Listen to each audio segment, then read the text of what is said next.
ထမဆုံးအနေနဲ့ပေါ့နော်အခုနာမည်နဲ့ဘယ်ဆိုင်ကနေပြီးတော့လာရောက်တက်ရောက်လဲဆိုတာတစ်ချက်လောက်မိတ်ဆက်ပြပါလား ဟုတ်ကျွန်တော်နာမည်ကတော့ကျော်ကြရင်ပေါ့နော်ကျွန်တော်လုပ်တဲ့ကုမ္ပဏီကပေါ့ဒီပေါ်တစ်ထောင် Times Square Times Square ဟုတ်ကဲ့အဲ့ရနေပြီးတော့ ကုမ္ပဏီပေါ့နော် ကိုကြီးရင်ဟုတ်အဲ့ရနေပြီးတော့လာရောက်တက်ရောက်တာပေါ့နော် ဟုတ်ကဲ့ ဟုတ်ပြီးတော့ဒီဟိုပေါ့ခန်းသားလေးကိုတက်ရောက်ရတဲ့ဟိုရှိရချက်လေးပြောပြလို့ရလားမသိဘူး ဒီ mix up ပွဲဆိုတော့လေဒီပစ္စည်းတွေအတစ်တွေနဲ့ဟိုဘာရှင်းမတူတဲ့ဟာတွေပေါ့နော်ဟုတ်ကဲ့အဲ့လိုဟာတွေပို့ပြီးတော့တိအောင် ပိုတည်အောင်ပေါ့နော်ဟုတ်ပြီးတော့အခုဆိုလို့ရှိရင်ပေါ့နော်အခုအနေနဲ့ group 1နဲ့အတူဟိုပူပေါင်းပြီးတော့လုပ်ကိုင်နေရပါတော့အချိန်ဘယ်လောက်ကြာပြီလဲမသိဘူးအခုအတွေ့အကြုံလေးနည်းနည်းလောက် sharing လုပ်ပေးပါလားလေ ကြာပြီ group ကတော့တော်တော်များများသုံးကြပါဈေးကွက်ထဲမှာကောင်းတယ်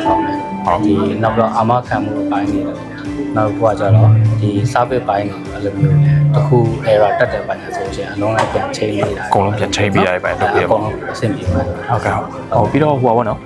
အခုအမြင်ပါဆိုလို့ရှိရင်ပေါ့ဒီဈေးကွက်ထဲမှာဒီ group of product တွေကနေပြီးတော့လူကြိုက်အများဆုံး product ဆိုလို့ရှိရင်ဘာဖြစ်မလဲမသိဘူး။အိမ်သုံးဆိုလို့ရှိရင်တော့ဘယ်ကောင်းလဲပေါ့နော်။အဲ့လိုပဲရအိမ်သုံးကတော့စစ်ကေတွေအသုံးရစစ်ကေရတော့သုံးကြတာပေါ့။ဟုတ်ကဲ့ဟုတ်။အဲ့ကောင်းတော့ဒီလုပ်ငန်းသုံးတွေပိုင်းမှာဆိုလို့ရှိရင်ရောဘယ်ကောင်းသုံးပြမယ်လို့တွဲကေဟုတ်ကဲ့